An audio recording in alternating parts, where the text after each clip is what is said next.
Hey, welcome back. Today we're talking about how to spot a bad house before you ever make an offer, and in less than a minute.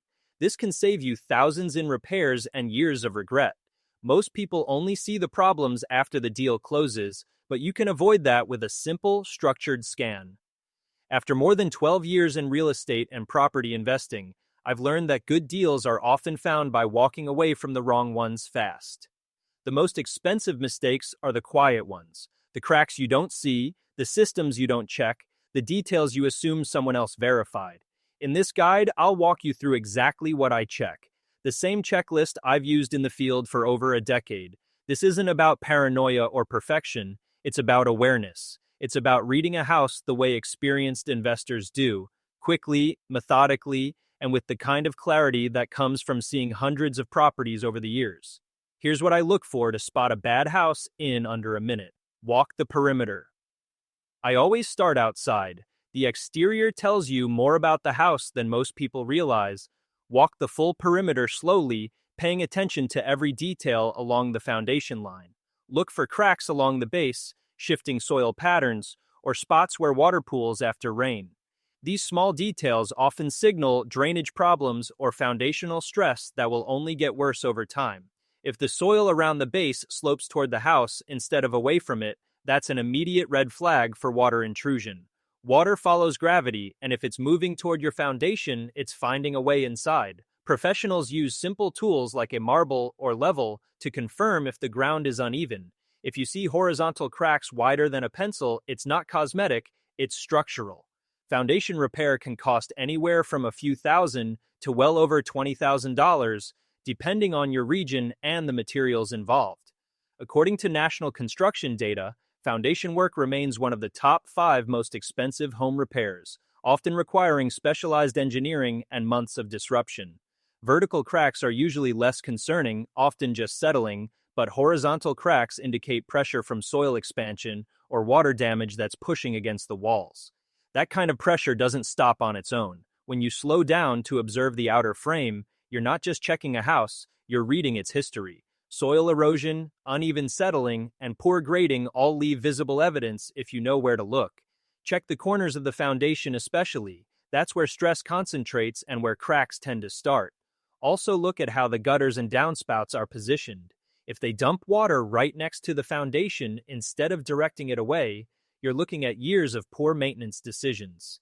The best investors learn to listen to the structure before looking at finishes. A clean perimeter with proper drainage isn't flashy, but it's the foundation of everything else. What you see on the ground floor sets the tone for what you'll find inside.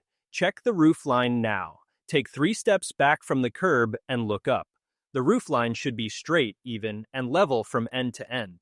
If it bows, dips, or waves in any section, something's off underneath. Roofing issues are among the most expensive problems to fix, and they often hide deeper framing weaknesses that only become visible once you're already committed.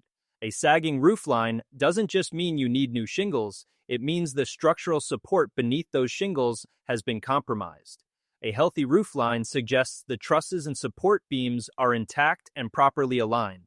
Any visible sag means moisture or rot has likely weakened the structure over years of exposure. According to national data, a new roof averages around $8,000 to $15,000 depending on region and material. So noticing it early matters. But if the framing underneath needs repair, you can add another $5,000 to $10,000 on top of that.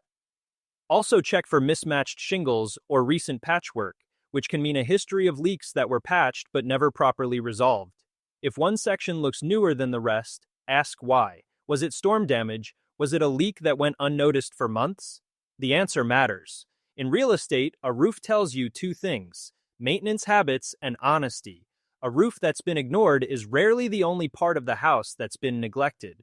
If an owner skipped regular inspections and repairs on something as visible as the roof, they likely skipped the systems you can't see. Look at the flashing around chimneys and vents. If it's rusted or pulling away, water has been getting in. Check for missing shingles or granules collecting in the gutters. Those granules are the protective layer, and once they're gone, the shingles deteriorate fast. Trust what the structure shows you. A roof speaks louder than a listing description ever will. Smell the air. The nose doesn't lie. The moment you step inside, take a slow breath and note what you smell. A musty or damp smell points to trapped moisture, usually in walls, basements, or under floors. Sweet or chemical odors often mean the seller used air fresheners or deodorizers to mask something they don't want you to notice. If it smells like vanilla or lavender the moment you walk in, start asking questions. Natural homes have neutral scents. Overpowering fragrances are a cover-up. Mold remediation, even for a small area, can range from $1,500 to $5,000 depending on severity and location. If it's in the HVAC system, that cost multiplies because spores spread through every vent in the house. Professionals use moisture meters to confirm levels above 15 to 17% in wood or drywall as warning signs. Anything above that range creates the conditions for mold growth, even if you can't see it yet. Mold doesn't always present as visible black spots. Sometimes it hides behind walls or under flooring, growing silently for years. This check takes seconds but reveals years of neglect. A clean, neutral scent is a quiet sign of consistent care and proper ventilation. Walk through each room and note if the smell changes. Basements and bathrooms are the most common problem areas. If one room smells worse than the others, that's where the issue is concentrated. When in doubt, trust your senses. They catch what paperwork doesn't. If something smells wrong, it probably is. Don't let a seller convince you it's just because the house has been closed up. A well-maintained house doesn't develop strong odors just from being vacant for a few weeks. Look at the windows. Windows are the eyes of the house, and they rarely lie. Stand near each one and check for condensation between panes or peeling paint along the frames. That fogging indicates failed seals and trapped moisture, which reduces insulation and raises energy bills month after month. It also means you're looking at a repair that affects comfort and resale value. Buyers notice cloudy windows immediately, and it signals deferred maintenance. Replacing multiple windows can easily cost $400 to $1,000 per unit, depending on type and installation. According to Energy Star data, homes with well-sealed double-pane windows can cut energy loss by roughly 15 to 20% compared to older single-pane models. So poor windows aren't just cosmetic, they affect monthly costs and resale appeal. Buyers notice drafty homes, and appraisers factor energy efficiency into value assessments. In colder climates, poor windows can add hundreds of dollars annually to heating costs. In hot climates, they make air conditioning work harder and fail faster. I always note if windows open smoothly and close tightly. If they stick or wobble, the foundation may have shifted over time, creating stress on the frames. Over time, those small gaps become expensive drafts. Check the sills for water damage or rot. If the wood is soft or discolored, water has been seeping in during storms. Look at the caulking around the exterior. If it's cracked or missing, that's another entry point for moisture. Remember, if light or air leaks through, money does too. Good windows are quiet protectors of value.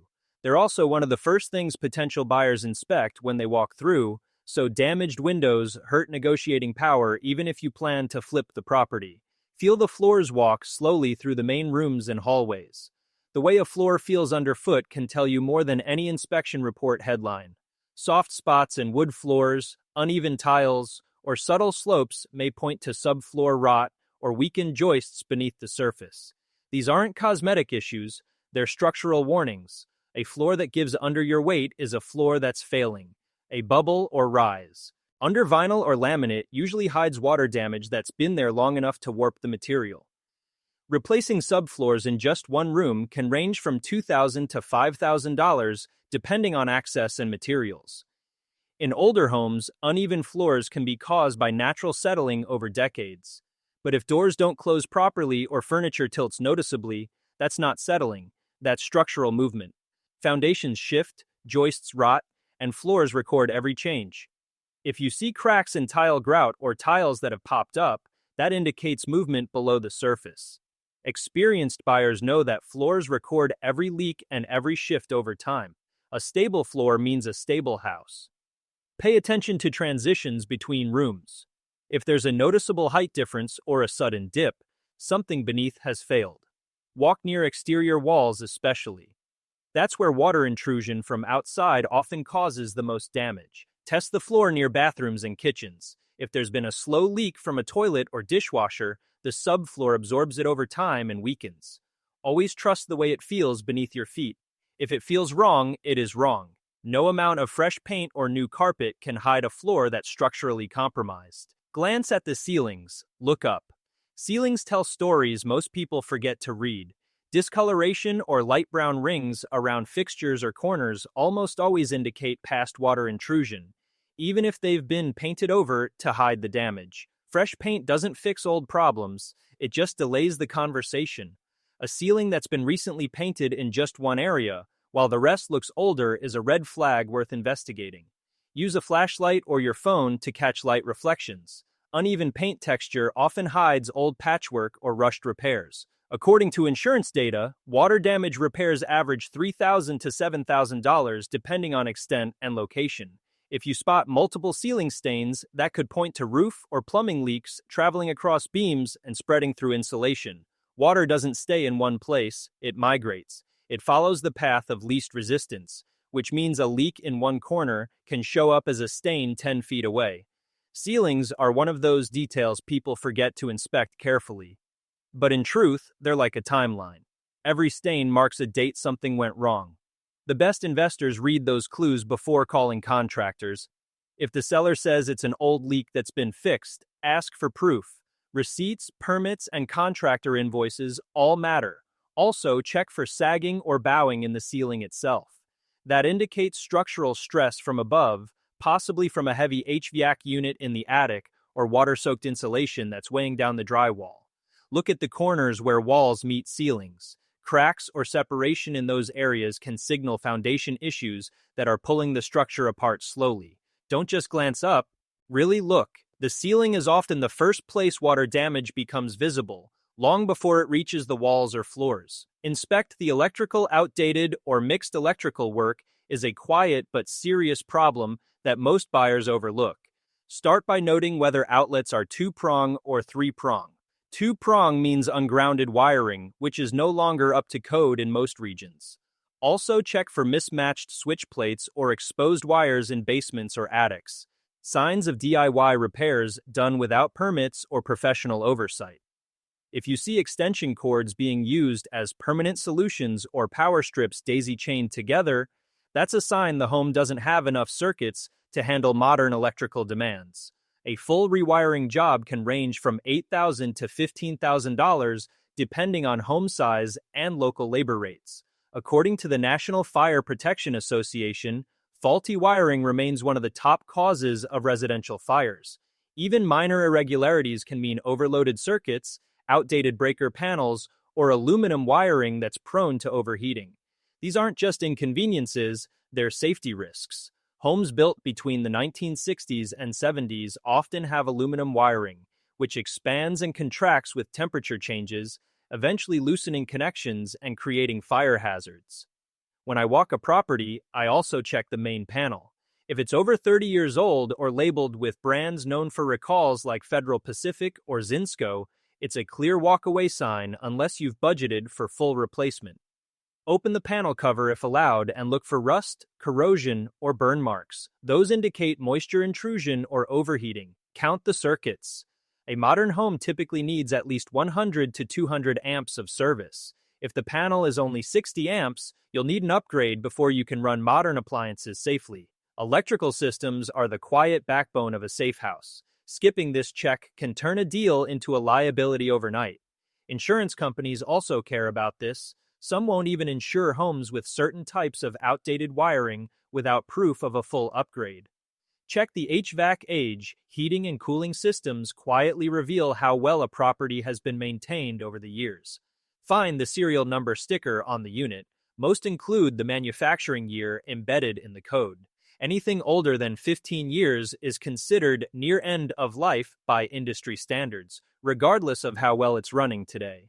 HVAC systems don't fail gradually. They work until they don't, and replacement is rarely something you can delay once it happens. Replacing a full HVAC system costs roughly $6,000 to $12,000, depending on tonnage, efficiency rating, and installation complexity. A well-maintained system, cleaned and serviced annually, can last longer than average. Ask for maintenance records or service tags on the unit. They'll tell you a lot about the previous owner's habits and whether they invested in upkeep or just ran it until it failed. Look at the air filter. If it's caked with dust and hasn't been changed in months, that tells you everything about how the system has been treated. The HVAC system isn't just about comfort, it's about future cash flow. A neglected system today becomes a big repair tomorrow, often at the worst possible time. Check the ductwork if accessible. Rusty or disconnected ducts mean poor airflow and wasted energy. Listen to the system run if possible. Grinding, squealing, or banging noises indicate worn bearings or failing compressors. Always assume replacement unless proven otherwise with documentation. If the seller can't provide service records, assume the system has been ignored. Factor that cost into your offer or walk away. A failing HVAC system in the middle of summer or winter isn't just uncomfortable. It's a financial emergency. Flush and run water. Turn on faucets in bathrooms and kitchens and let the water run for a full minute. Listen for gurgling or hammering sounds. They signal air in the lines or outdated plumbing that's starting to fail. Check water pressure across multiple fixtures. Weak flow might mean old galvanized pipes clogged with decades of rust and mineral buildup. Turn on multiple faucets at once to see if pressure drops significantly. That indicates undersized supply lines or a failing well pump if the home isn't on city water. Replacing old plumbing can cost anywhere from $3,000 to $10,000, depending on layout, materials, and accessibility. Also, note how quickly drains clear. Slow drainage means partial blockages or collapsed pipes underground that you can't see without a camera inspection. If the home is on a slab foundation, plumbing repairs are harder and more expensive, sometimes requiring concrete cutting and full-line replacement. Homes built before the 1980s often have cast iron drain pipes that corrode from the inside out. They look fine on the outside but are completely rusted through internally. Most buyers forget this step during viewings, but plumbing failures are among the top post-purchase regrets according to homeowner surveys. A quick flush can reveal problems that an inspection might downplay or miss entirely. Check under sinks for signs of leaks, water stains, warped cabinet bottoms, or that telltale musty smell. Look at the water heater too. Check the date on the label. Most water heaters last 8 to 12 years. If it's older than that, budget for replacement. Look for rust on the tank or pooling water at the base. Those are signs it's about to fail. Always trust what you hear and see firsthand. Water systems don't lie. They show you exactly what's been happening behind the walls for years. Listen for silent sound, or lack of it, tells you a lot about how air and energy move through a house. If a home feels too quiet, it may mean poor ventilation or sealed vents that prevent proper airflow. Constant humming, meanwhile, might indicate overloaded circuits or HVAC strain from an undersized system working too hard. Stand still in the center of each room for a moment and just listen. Walk through with intent. Listen for uneven fan noise, dripping behind walls, or rattling windows that suggest poor installation or warped frames. Each sound maps a system at work. Silence isn't always peace. Sometimes it's neglect or the absence of functioning systems that should be running. Healthy homes have balanced airflow and consistent background noise from functional systems. You should hear the refrigerator cycling, the HVAC running smoothly, and maybe the sound of a water heater heating in the distance. These are signs of active working systems. Good investors learn to notice acoustic patterns. A house that breathes well sounds different from one that's been sealed tight or poorly ventilated. Listen for creaking floors that might indicate loose subfloors. Listen for the sound of traffic or neighbors. Noise pollution affects value and livability. If you can hear every word from the next room or the house next door, the insulation is inadequate. The point is to listen beyond what's visible and trust what your ears tell you about the systems hidden behind walls. Silence can hide problems. Sound reveals them. Both deserve your attention. Note the neighborhood zoom out for perspective. A property doesn't live in isolation. It's part of an ecosystem that affects value, safety, and quality of life. Drive or walk the surrounding block before you make any decisions. Are lawns maintained? Are homes occupied or vacant? Are there recent for sale signs clustering in one area? Are cars in driveways newer or older? These details paint a picture of economic stability or decline. Neighborhood trends often predict appreciation or decline better than any listing data.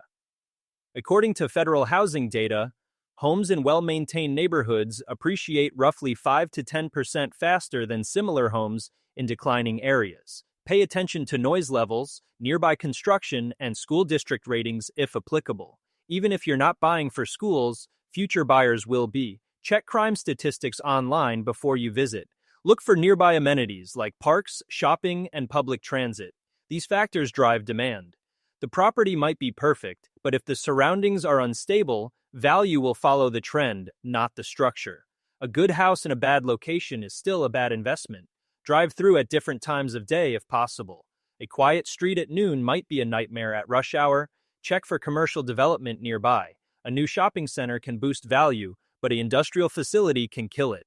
Context matters as much as condition. Your investment doesn't end at the property line. It extends to everything around it.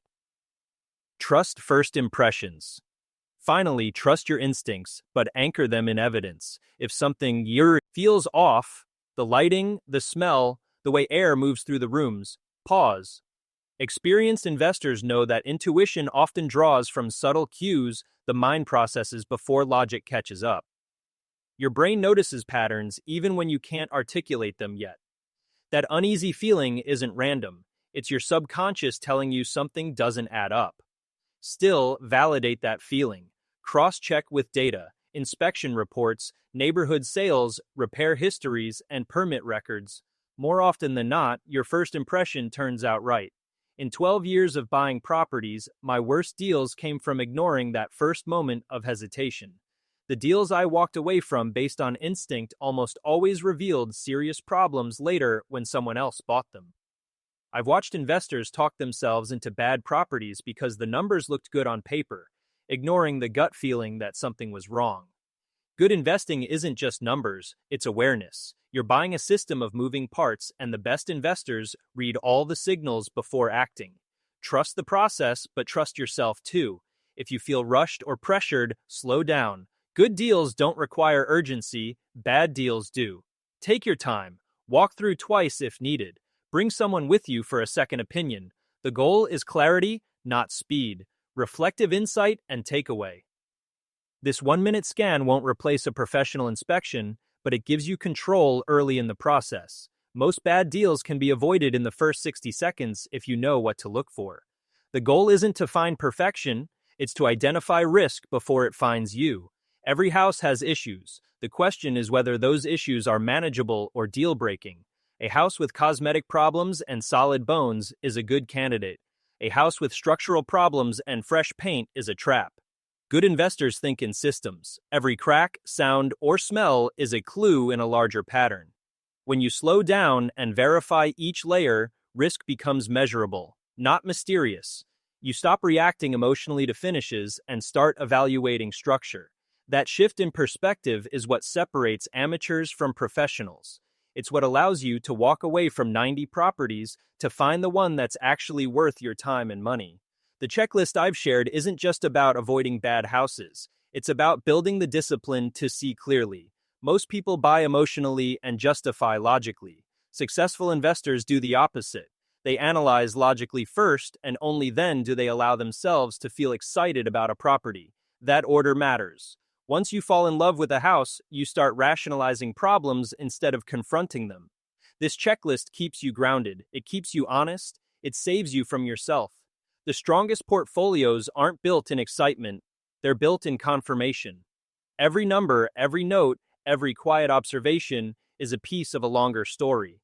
Steady, patient, and true. When you walk through a property with this level of awareness, you're not just shopping, you're diagnosing. You're reading the story the house is telling through every crack, stain, and sound. And that story, when read correctly, tells you everything you need to know about whether this deal deserves your capital or your distance.